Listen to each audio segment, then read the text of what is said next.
నా పేరు ఎస్తేర్ రాణి అండి. భీమవరం దగ్గర దిర్స్మర్ నుంచి వచ్చానండి. మా బాబుకి బ్రెయిన్ ఆపరేషన్ చేశారండి.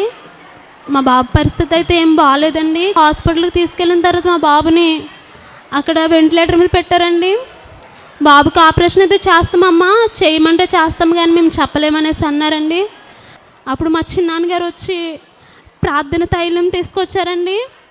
ప్రార్థన తైలం తీసుకొచ్చి, అమ్మ ఈ యొక్క తైలం రాయి, నోట్లో అయ్యి తగ్గిపోద్ది, ఏం కాదడికి అని చెప్పారండి. బాబుని చెప్పలేము, ఇంకా తీసుకెళ్ళిపోవాలి, ఇంకేం చేయలేమన్న పరిస్థితిలో మాకు ఈ ప్రార్థన స్టైల్ అభిషేకమే మా బాబుని బ్రతికించిందండి. నేను రావులపాలెం వెళ్ళానండి. ఆపరేషన్ చేయించిన తర్వాత అక్కడ అయ్యగారు ప్రార్థన చేశారు. అమ్మ బాబుకి ఏం కాదు, ఏం భయపడక్కర్లేదు అని చెప్పారండి.